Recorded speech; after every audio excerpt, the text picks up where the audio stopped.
हाँ जी बच्चों, आज का टॉपिक है, देख लो आप, electric field intensity, electric field intensity due to infinite charge sheet, infinite charge sheet. हमने फाइंड करना है electric field intensity. Electric field intensity से रिप्रेजेंट करते होते हैं, और यहाँ का हमने infinite, infinite means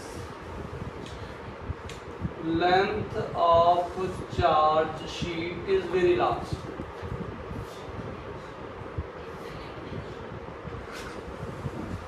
length of charge sheet is very large. ठीक है, एक और चीज हमने ध्यान रखना होता है, the charge sheet is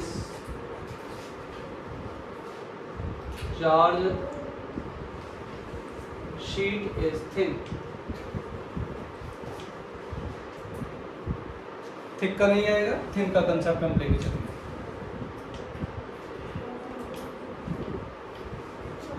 note कर लिया आपने?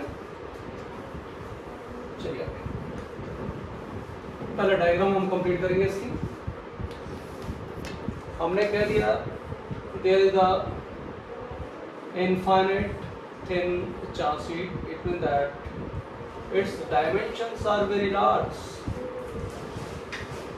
its dimensions are very large. It is considered that there is a positive charge on the sheet and its charge density is sigma. Sigma is its surface charge density. Complete it. कह दिया हमने, sigma is surface charge density. Sigma is surface charge density, and you know that the surface charge density is, that is the ratio of charge stored on the surface upon its area.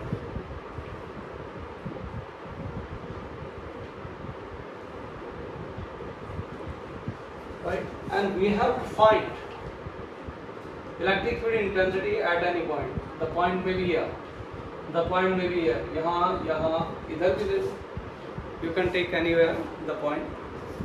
And second thing, the charge sheet is thin. It means that the effect of the charge will be only on the surface. इसके लिए हम consider कर सकते हैं, we can consider like this one.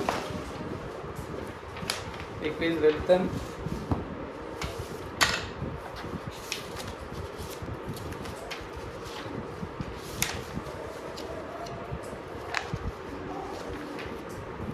Suppose करो ये मेरे पास कोई है, ये चार्ज शीट है, थिन चार्ज शीट मुझे कहना है, charge is on the sheet, the appearance of this one charge will be on the both side. मैंने फ्रंट साइड से इसको चार्ज दिखाया, and if you see it from the back side, the charge will be also appearing there. यहाँ से देखो चाहे यहाँ से देखो, तो charge will be on the both side, so that it is considered to be a thin charge sheet, right? Thin charge sheet, right? It is considered that there is a surface charge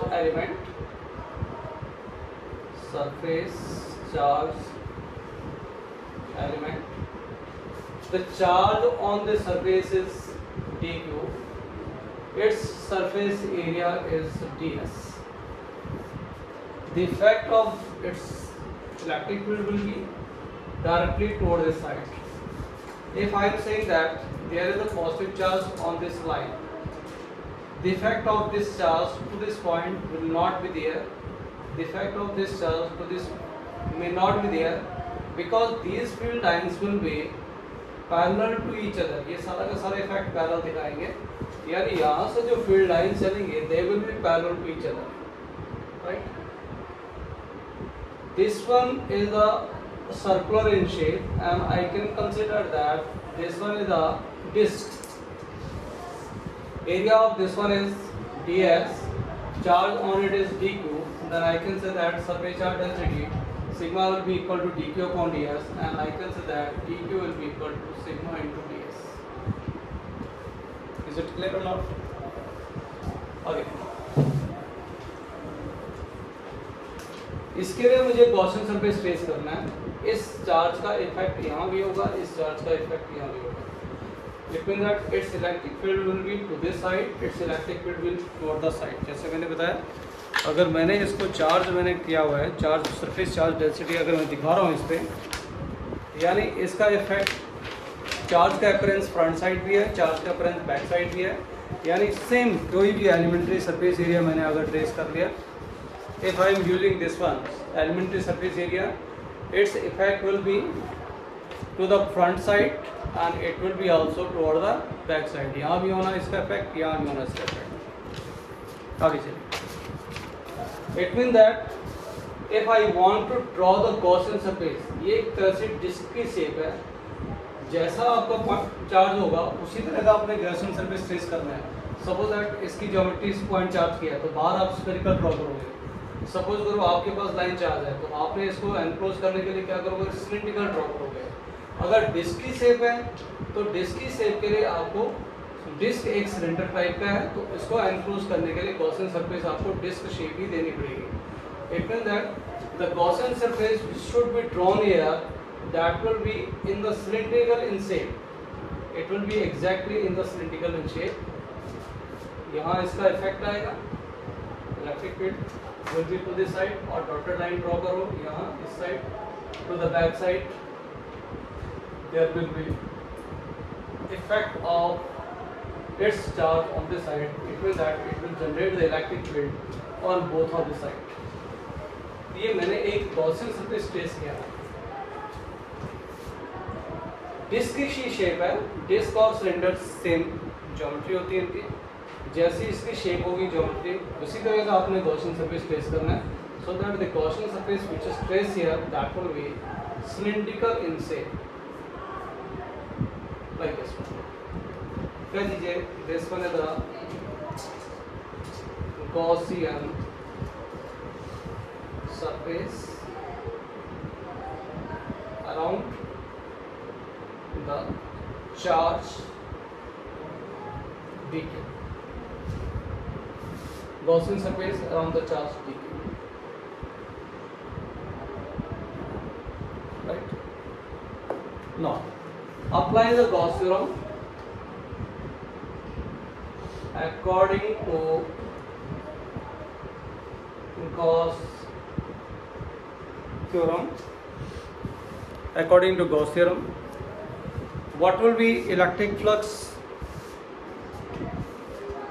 What will be electric flux through this enclosed Gaussian surface? The value of phi will be equal to what? Total charge enclosed into 1 upon epsilon naught into charge dq. This is the charge enclosed by it. I can write it phi is equal to 1 upon epsilon naught into, at the place of dq I can write sigma into ds. यहाँ से लिया मैंने expression, and this one is said to be equation number 1. On the other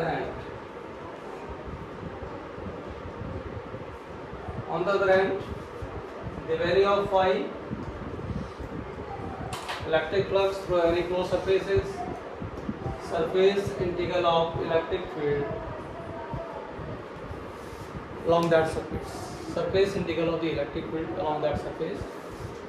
How many part you can divide the total surface area?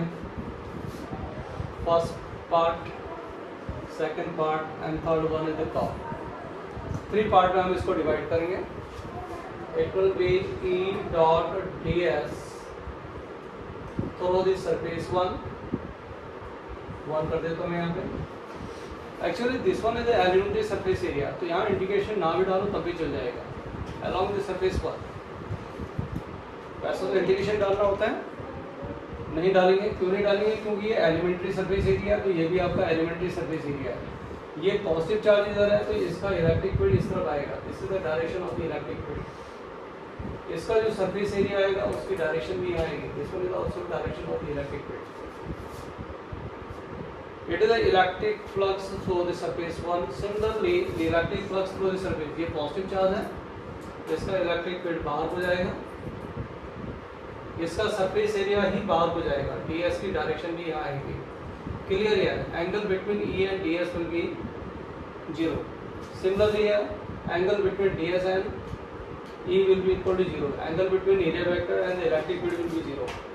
While on the curved surface, यहाँ देखो, अगर मैं यहाँ elementary surface area trace करता हूँ, ds की direction यहाँ है, आपको पता है कि इलेक्ट्रिक फील्ड लाइंस बाहर हो जाएगी। Why these electric field lines are outward? यहाँ पॉजिटिव है, पॉजिटिव से इलेक्ट्रिक फील्ड लाइंस सारी बाहर हो जाएंगी। सपोज करिए मेरे पास कोई पॉजिटिव चार्ज शीट है, बहुत बड़ी है, its length is very large. In that condition at every point the electric field will be away, यानी इसकी इलेक्ट्रिक फील्ड लाइंस अगर आप ट्रेस करोगे, these electric field lines will be like this one. So I can divide the total electric flux into 3 part। पहले के लिए मैंने ले लिया, सेकंड के लिए भी ले लेते हैं। E dot ds for the elementary surface 2 plus E dot ds for the elementary surface। अब elementary नहीं लेंगे इसके लिए, ये कर्व सरफेस है तो इसके लिए इंडिकेशन चलेगा along the curve surface, surface indication of electric field along the curve surface।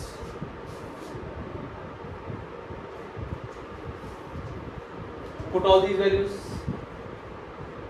phi will be equal to E आएगा, ds आएगा, cos, बोलो जल्दी, E electric field intersect at this point, ये पॉइंट और ये पॉइंट मैंने equal distance पे लिया हुआ है, तो इलेक्ट्रिक फील्ड यहाँ भी वही आएगी, यहाँ भी वही आएगी, E की वैल्यू मैं सेम ले रहा हूँ। तो यहाँ कितना लिखना आपको, बोलो क्या लिखो इसको, बोलो जल्दी। हाँ, सेम डायरेक्शन में तो क्या लिखेंगे इसके, जीरो डालोगे ना, जोर से बोलो जीरो, डर क्यों रहे?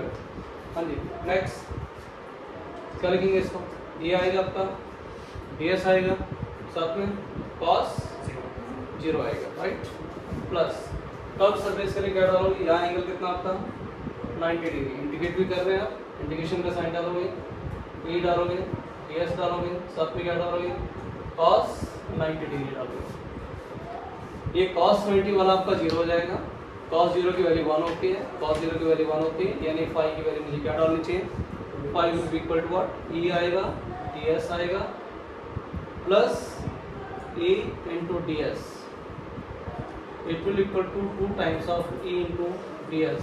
इसको कह दीजिए, this one is equation number 2। now what you have to do, क्या करना है ना, इसके बाद क्या करते होते हैं, जल्दी बोलो। इक्वेशन 1 बना दी और इक्वेशन 2 बना दी, क्या करना होता है, 1 और 2 को दोनों को इक्वेट करेंगे। एक तो ये तरीका है इलेक्ट्रिक फ्लक्स फाइंड करने का, total charge enclose upon epsilon not, and the second way is by the surface integral of the electric field along any close surface. इस तरीके से हमने इसकी वैल्यू फाइंड करी तो ये आ गया।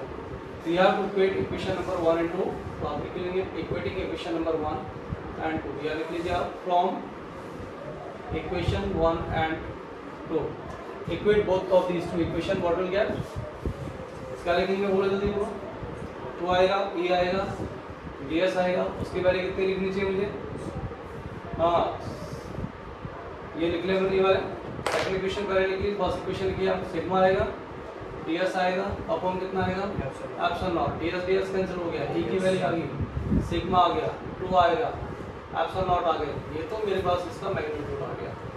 अगर मुझे इसको विद डायरेक्शन रिप्रेजेंट करना तो क्या करूंगा, इलेक्ट्रिक फील्ड इंटेंसिटी एक वेक्टर क्वांटिटी है, इससे काम नहीं चलेगा हमारा, क्या बनेगा, सिग्मा आएगा, 2 आएगा, एप्सिलॉन नॉट आएगा, यहाँ एक यूनिट वेक्टर डाल दिया।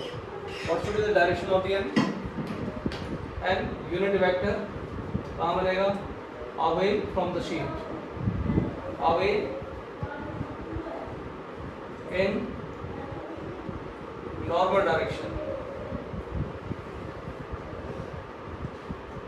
नॉर्मल डायरेक्शन लिख लो, और you can say that perpendicular to that of the sheet, away perpendicular to the sheet, कुछ भी लिखो, दोनों में से कोई भी ऑप्शन डाल दो। जो हमारे पास जो रिजल्ट मिला, it mean that electric field intensity is not depending on the distance, at every point the electric field intensity will be same. यहाँ चले जाओ, यहाँ चले जाओ, यहाँ चले जाओ, दूर चले जाओ, एवरीवेयर, क्योंकि यहाँ पे आर का कोई कंसेप्ट नहीं है। E is constant, आप कह सकते हैं which is constant about the sheet, about कह दीजिए, which is constant around the sheet, which is constant around the sheet, it means that the sheet will give a uniform electric field। यहाँ draw कर रहा हूँ मैं, इसकी field lines किस तरह से होंगी। ये मेरे पास पॉजिटिव चार्ज शीट है, हमने कहा इसकी चार्ज डेंसिटी सिग्मा है, कहीं भी चले जाओ इलेक्ट्रिक फील्ड इंटेंसिटी की value I sigma upon 2 epsilon not. यानी ये फील्ड लाइंस आपके एक दूसरे के पैरेलल आएंगे, बाहर को जाएंगे सारी की सारी। ये अगर मैंने कोई एरिया ट्रेस कर दिया यहाँ पे एलिमेंट एरिया, इसका यूनिट वेक्टर बाहर हो जाएगा, ds की डायरेक्शन में ये आएगा, e की डायरेक्शन में ये आएगी, इस साइड चले जाते हैं आप, here in the direction the electric field lines will be parallel to each other and it will be directed away from the sheet and it will be perpendicular to the surface of the sheet। Is it clear or not? हाँ जी बच्चों, समझ आती है?